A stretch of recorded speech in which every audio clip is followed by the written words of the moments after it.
At Dell Technologies, we started by making the cloud easier to manage. But we didn't stop there. We made a cloud flexible enough to adapt to any size business, no matter what it does or how it changes. And we kept going, so you only pay for what you use.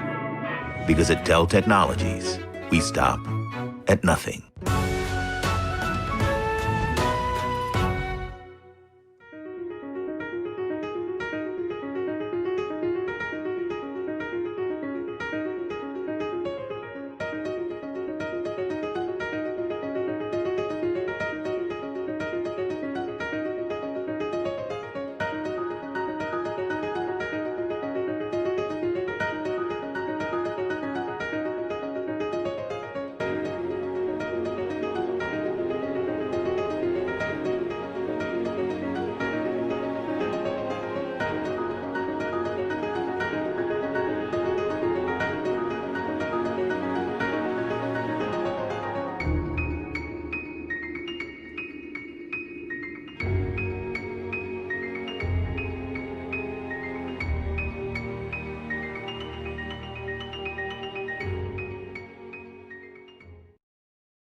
Hello, I'm Jeffrey Fowler, technology columnist here at The Washington Post. Today we're going to examine the critical and growing role of cloud computing in digital transformation.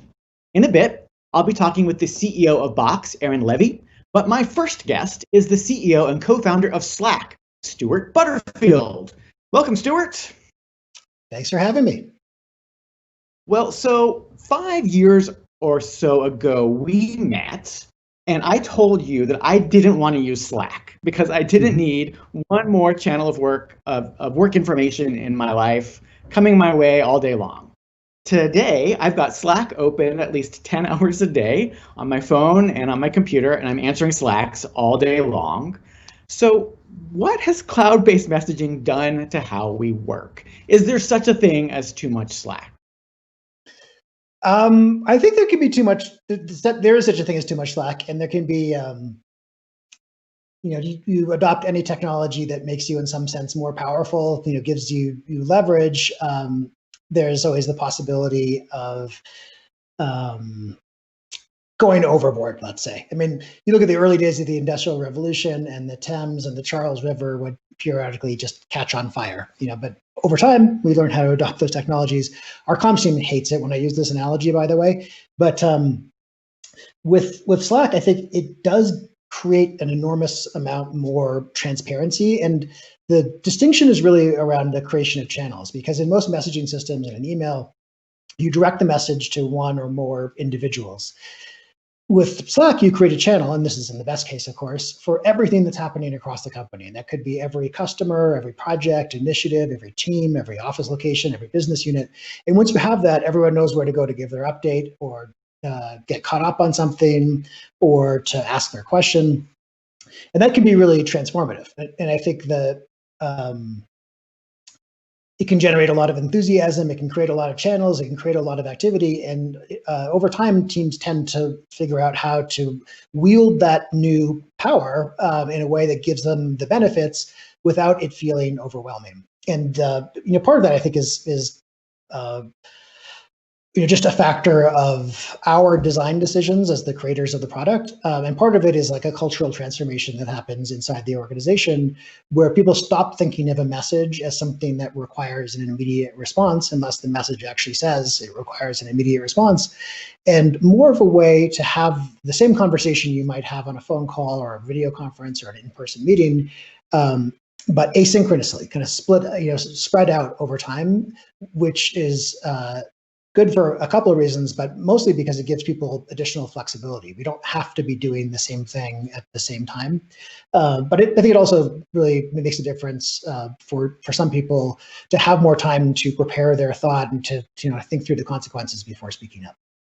Sure. I hear that at Slack you have one day a month where people don't use Slack. It's your Friday. Is that right? What are you doing is that something more companies should adopt?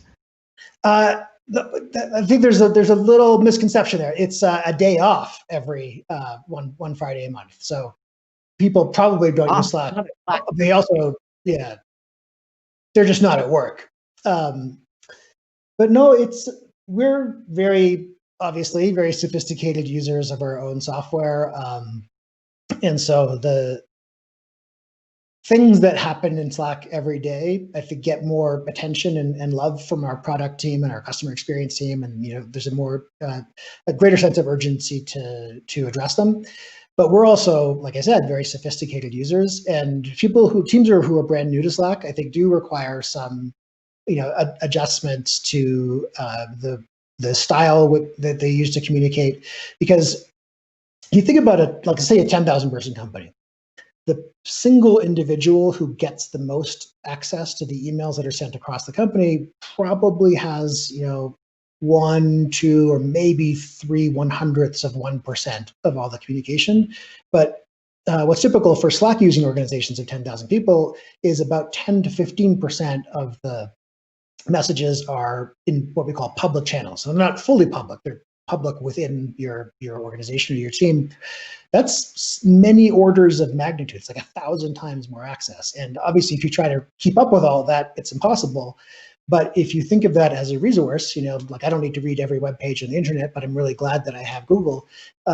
It can be really powerful, especially when you consider the difference between someone starting at an organization where the primary means of communication is email. And there might have been hundreds of millions or even billions of messages exchanged before they got there, but they're cut off from that whole history. They have no access to it. Whereas you join an organization that's using Slack and you can scroll back over the last couple of weeks of your team's important conversations. You can search this whole history. You have this incredible access. And I think it really makes the ramp time or the onboarding time much, much shorter. Yeah. In many ways, the COVID-19 pandemic has been a test of Silicon Valley's pipe dreams, including using the cloud to distribute workers. It likely, we wouldn't have been able to work remotely without the cloud, at least if you have a white-collar job. So what have we learned from the pandemic about working from home? What tech has worked? What hasn't? What do you think is likely here to stay? I would say most things have probably worked. I mean, maybe I'm just not thinking of the things that, methods that have been adopted and discarded. But the really interesting thing to me is we never thought of Slack as specifically a remote work company or a distributed work company. I don't think we had this distinction earlier, but after the pandemic started, our VP of customer experience, a woman named Ali Rail, who has been at the company for a really long time, kind of got seconded into this extra role to figure out how can we work most effectively in this new environment. And one of the first things she said was 500 Howard Street, which is our address at HQ in San Francisco. 500 Howard Street is no longer our headquarters. Slack is our headquarters. And I think that's a really powerful distinction. But the thing I think is really interesting is if you asked me, in February of this year, and I would answer like most CEOs, I don't think we would be able to get the whole company to work remotely or work from home inside of a week and maintain the same levels of productivity. And we did. So sometimes when something is necessary, what seems impossible is possible. And if that's true, what other assumptions, what other kind of practices or processes are we kind of blindly keeping in the rotation when perhaps there are more effective ways to do that? And my big one right now is trying to replace as many synchronous processes, or mostly meetings, with asynchronous alternatives, because I think that makes a real difference, the degree of flexibility, especially right now with people having extra childcare duties and a bunch of other inconveniences. That flexibility is really appreciated. But I think it also forces a little bit more discipline around the ways in which people communicate if they don't have the benefit of live talking back and forth. And we have all had enough live talking back and forth over video calls to last a long time. So do you think remote work has made us more or less productive? I think more productive, but there's an interesting question. I don't know the extent to which we're kind of burning down accumulated social capital, that was built up over the period before this all started.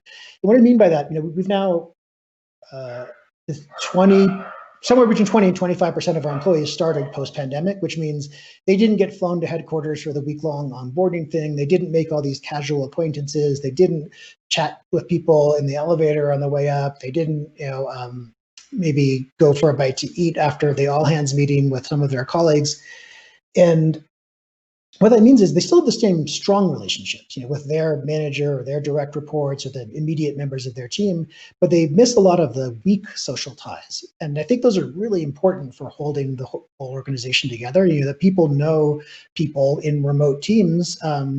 They know who to go ask a question, and kind of like knits the whole thing together. So I have a concern that while we have been, equally as productive, in some cases more, in some cases maybe a little bit less, we're kind of tapping the well a little bit too hard. Right. What's going to happen in a year from now or 2 years from now? Will working from home become more of a right than a perk, do you think, in American business? I know several companies also have said that they're planning to leave Silicon Valley and move to Texas. Are you moving to Texas? And what do you think about the people that say they are? No plans to move to Texas. I think it's, if you can work from wherever you want, it doesn't have to be home, right? And I think we envision a future where our offices are pretty radically reconfigured.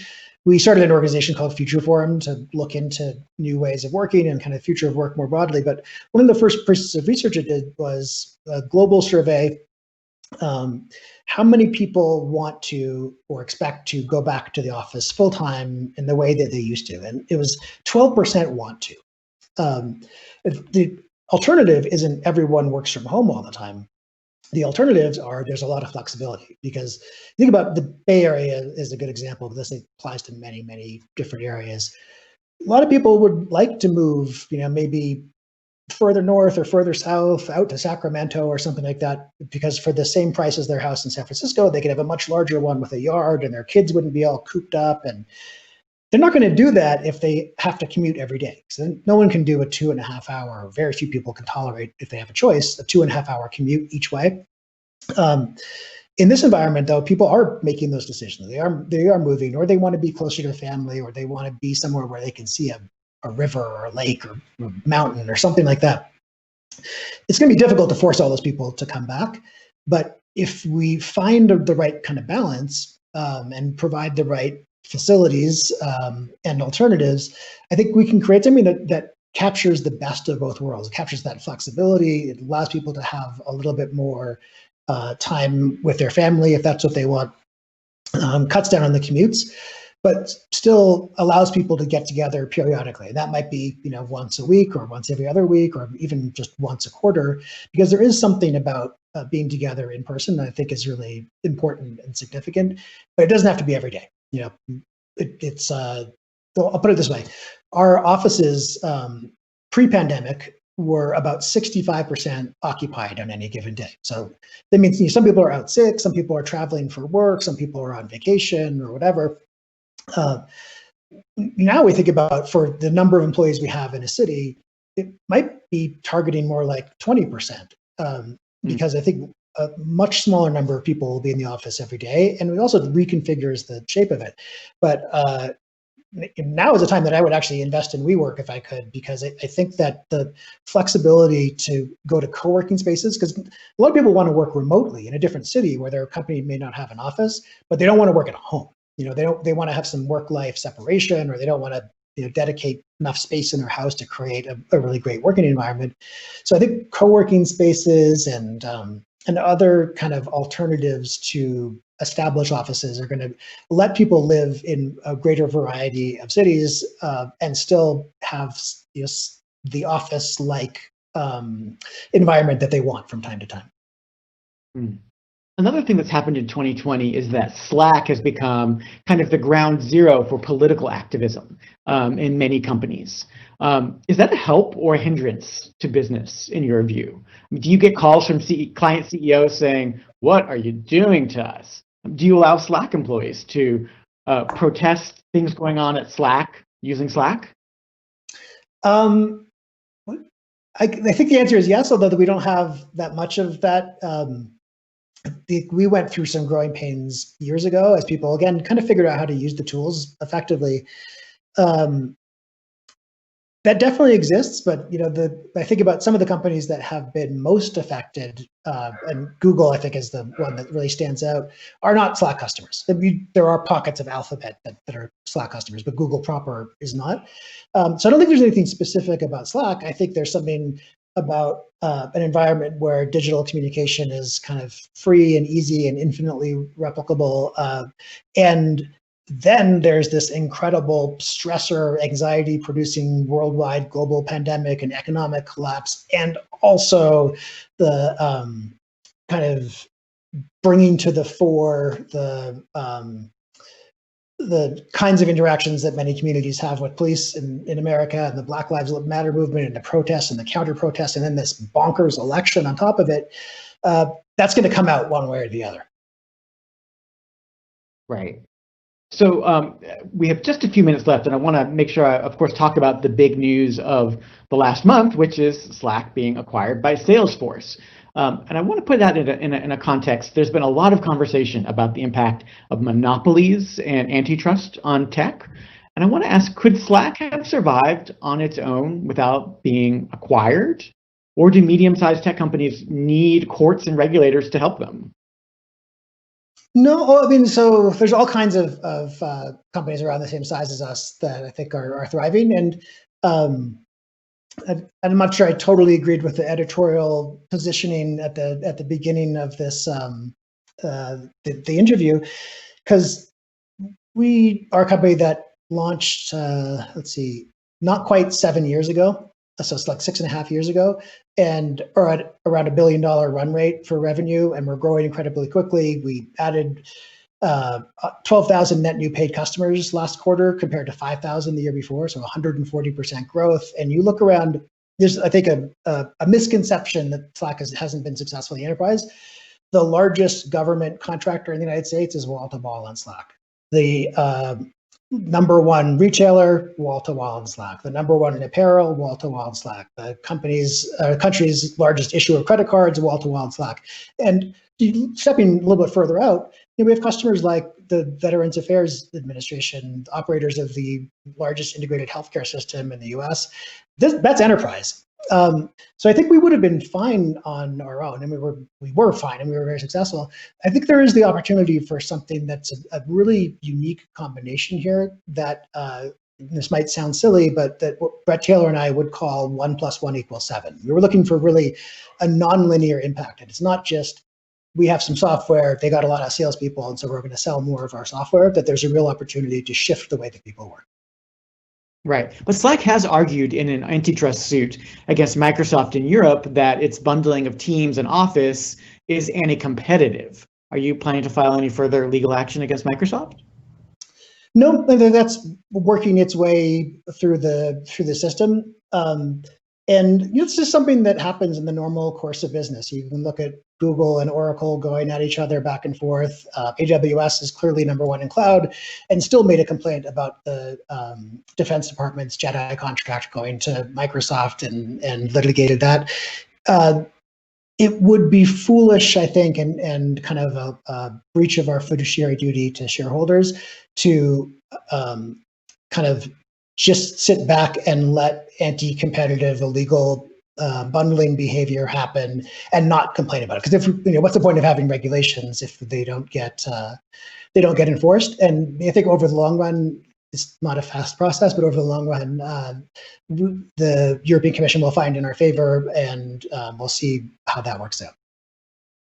Just about a minute left for our conversation, but I wanted to ask: has big tech become too big in your view?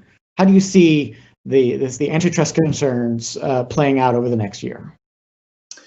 I honestly don't know, and this is not trying to deflect the answer. It's the unintended consequences that we've seen of some of the regulation so far. And I should say, on the whole, I'm pro-regulation. It's great that I didn't eat as much lead paint when I was a kid, and the cars have seatbelts and all that stuff. But I think we have seen a lot of unintended consequences of some of the privacy laws that I think actually reinforce the strength of the monopolies. And it's just a dynamic environment that these companies came out of nowhere. And it's not really a case of easy come, easy go, but really large competitors can emerge very quickly and shift the landscape. And I think that will continue to happen. It's difficult, sometimes like this, it's kind of hard to see how the Google, Facebook hegemony over digital advertising disappears, but I also expect it's going to happen. One of my pastimes, I guess, is to look back through that excellent Wikipedia history of the components of the DAO and look back to 100 years ago when it was like US Leather, a bunch of copper companies, American Rubber Corporation. Doesn't take long for that stuff to roll over. Right. Stewart Butterfield, thank you so much for joining us today. Yeah, great to see you. Thank you. I'll be back in just a moment with Aaron.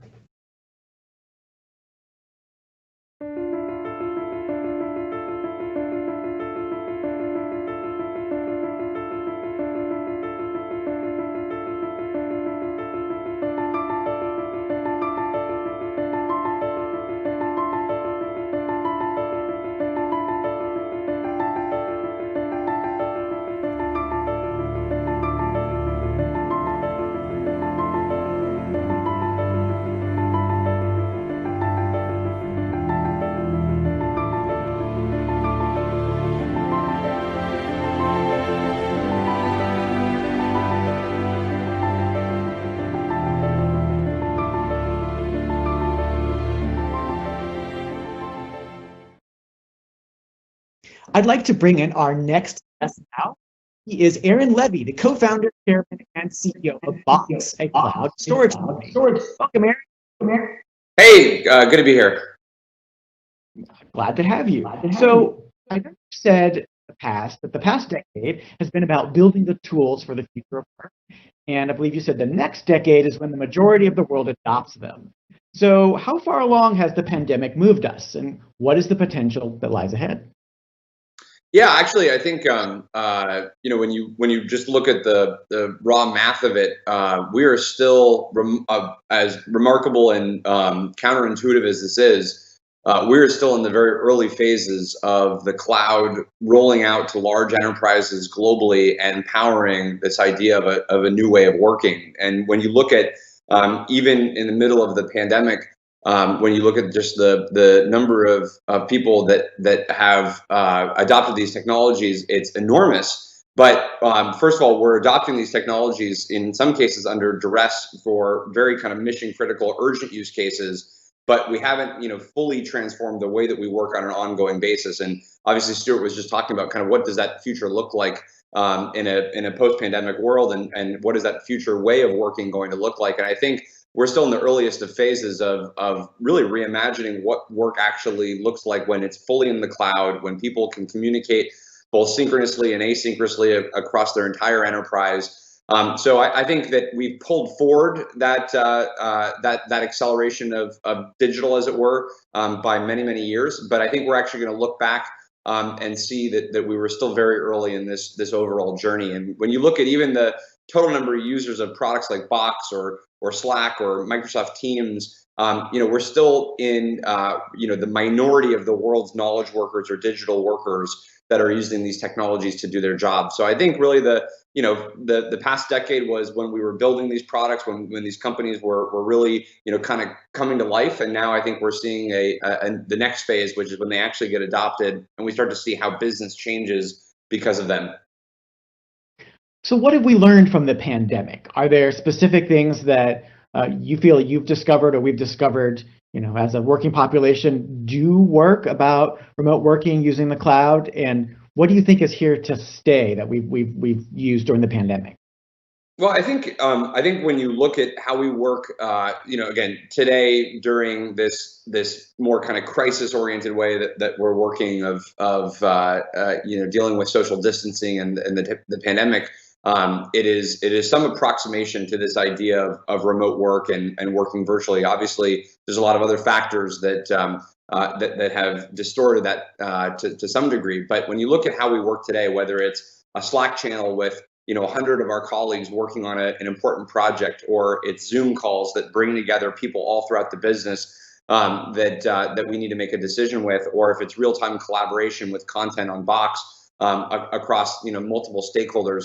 Those ways of working don't really get defined by the traditional hierarchical approach to how business has been operated, and the sort of management science of the 20th century. And so if you think about, for about 100 years, companies got built all in the same way. You had hierarchies and hierarchies of people. You put them in large buildings. The flow of information was very analog and very slow. So you make a decision and it has to cascade through multiple layers of decision makers and people that are going to share that information. Literally, most companies have this idea of cascading information, where the implication is that it's going to go through layers and layers of management, or go up to management through multiple stages. And what this idea of remote work and certainly working with virtual technologies has blown up is that doesn't make any sense in the 21st century.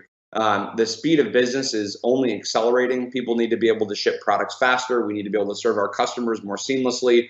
We don't have time for all of those more typical, slower ways of operating. And so I think in the 21st century, it makes sense that anybody in your business should be able to contribute to any idea that's going on. If they have a better idea, or if they have a way to contribute to that project, and you should be able to move much faster when you're no longer bound by the traditional sort of physical limits of a business. How many people can fit in that conference room? How many people can we get together, physically to work on that project? How constrained are we when we're moving an idea forward? And so I think what we're seeing in this new virtual way of working is that you can work across the enterprise. Organizations can operate in a much flatter way. You can move much faster because decisions can either be made more quickly, or the execution of those decisions end up being much swifter as information can travel much faster. And so some of it is being sort of discovered because of remote work,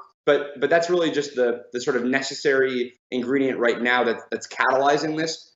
You could still do all of these same ways of working inside of an office, which is why I think the future is really one that's going to be hybrid. Some people will come into an office to do this way of working. Some people will work remotely, but there's certainly no going back to the more kind of legacy analog ways that we've been working in the past.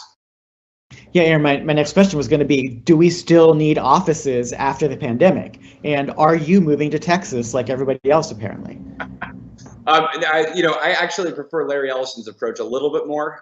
So I think when you can work on an island that you own, that seems a little bit more fun. But no plans to move. We're going to definitely stick it out here in Silicon Valley and make sure that we can be the contrarians. But I think what this is proving, and certainly the companies that are moving to Texas, or individuals that are moving all throughout the country, is that you can work remotely. You can work in a distributed way.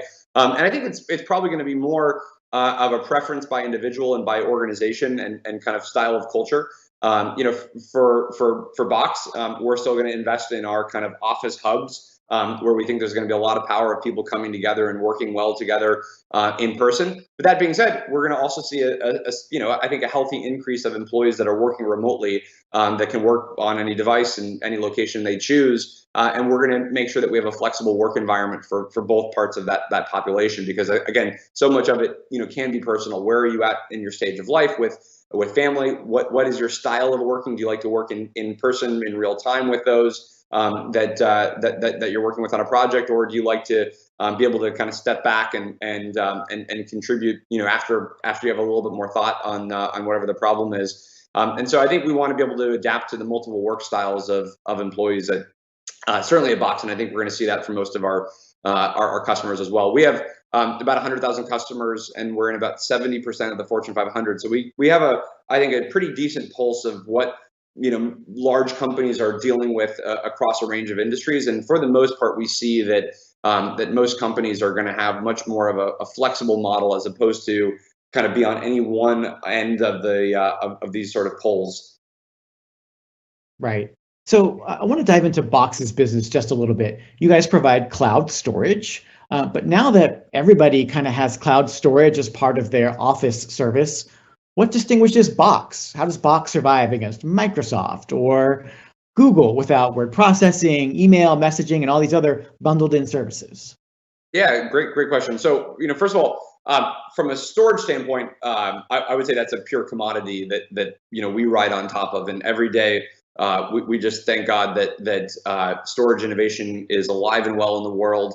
Every time that you have more storage technology that makes storage more and more dense, cheaper, more power efficient, that means that the world can create more data and have it stored and accessible from anywhere. So we are powered by storage technology on our back end. What we actually do is really build the software that helps companies manage, secure, govern, and build the workflows around their content. So you can almost think about us as a content cloud where we manage the end-to-end life cycle of a company's most important content or information. So if you're a bank, think about all the contracts and records that you have to have about clients. If you're a life sciences company, you have to be able to do clinical drug trials in a very, very regulated and controlled way. If you're the federal government, you want to be able to collaborate with across agencies and with private entities as well on mission critical projects, whether you're NASA or the Defense Department. So what we do is we build software that helps companies manage and secure that information as they collaborate on it across all the different applications that you're using. So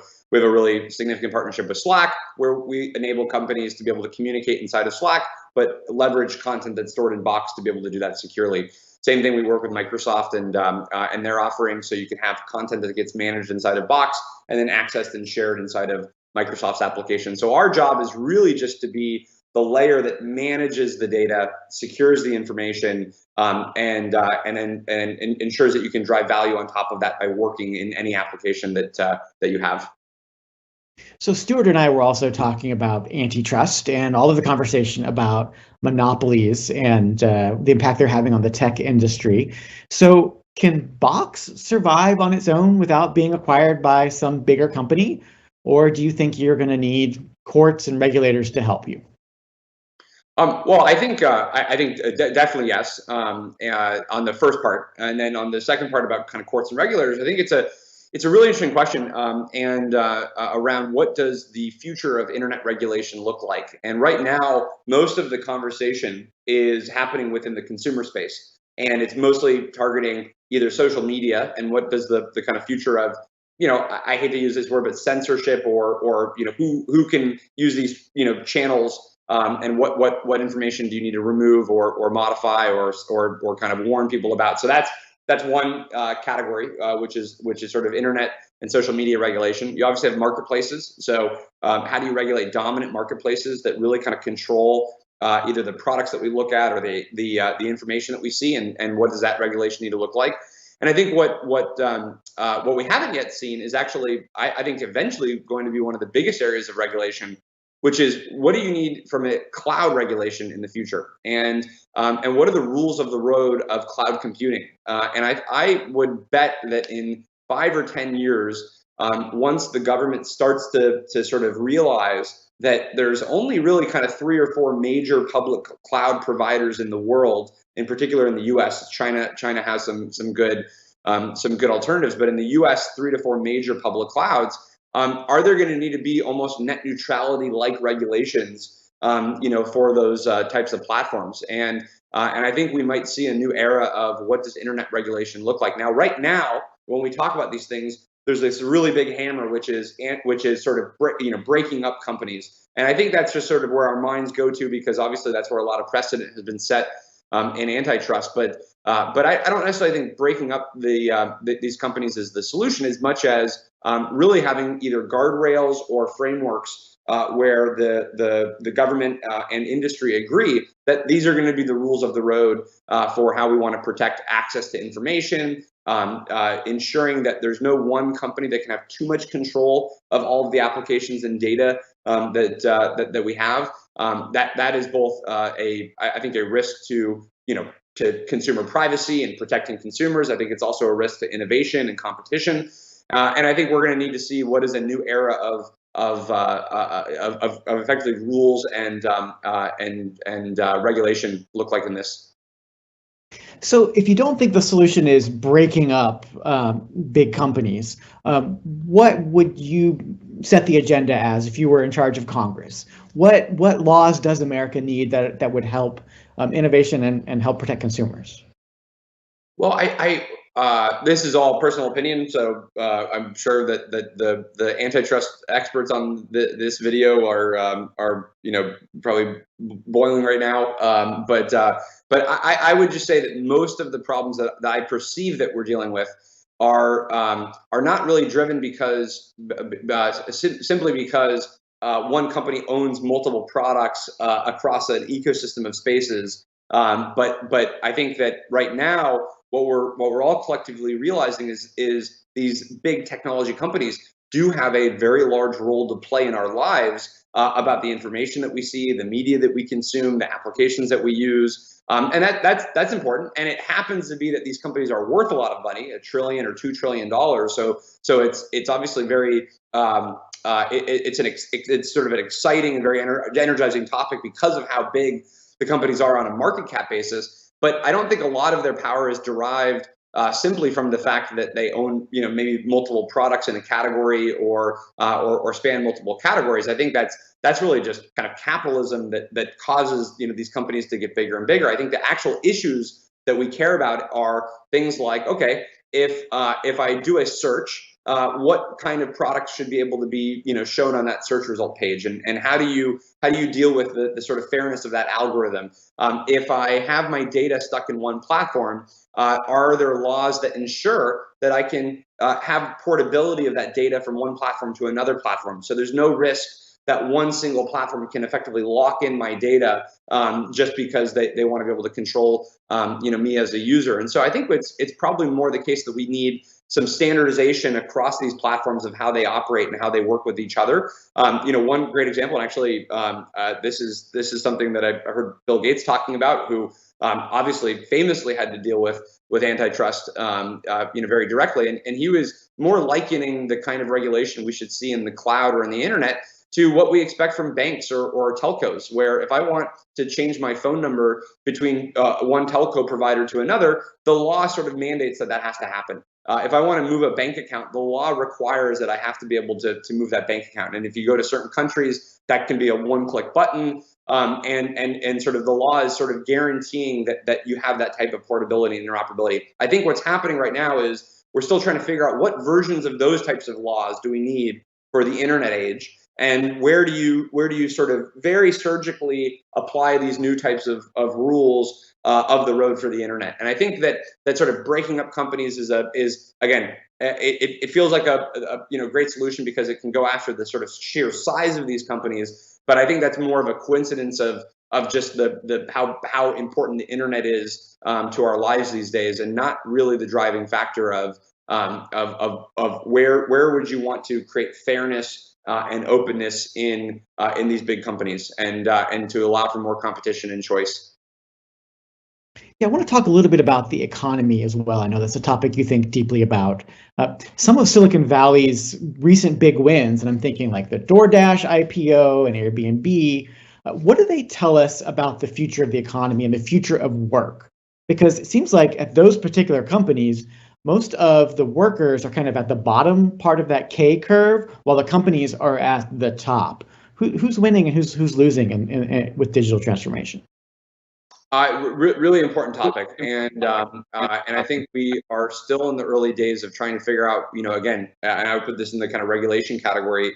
How should we make sure that we have systems that take care of workers, across all ecosystems, and whether those are gig workers or whatnot. How do you provide healthcare? How do you provide minimum income levels for those working on these platforms? I think there's a lot of work to be done to ensure that these are not creators of inequality or accelerators of inequality, but instead really creators of more opportunity, so people have more choice of how they can get an income. And I think that this is a big and important topic, because I think you can very reasonably see two sides of this, which is what makes it so hard. I think you have a lot of participants in the gig economy that actually say, hey, I really like these apps as just extra additional income. I don't want them to be overregulated. Because I don't want to be a full-time employee, or I want to be able to have this type of choice, and I want to be able to hop between different ways of generating income.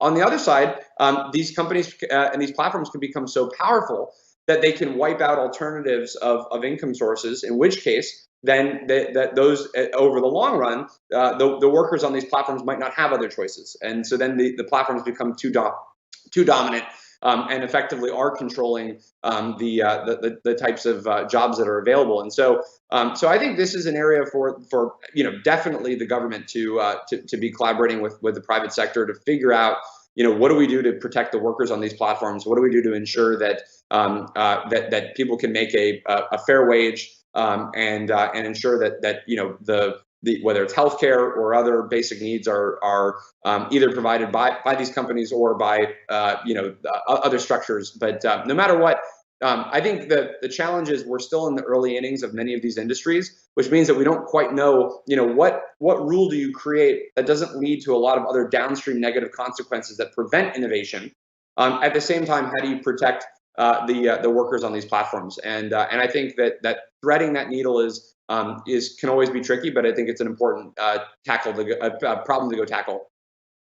Aaron, I'm afraid we're out of time, but certainly a lot more to talk about on that front.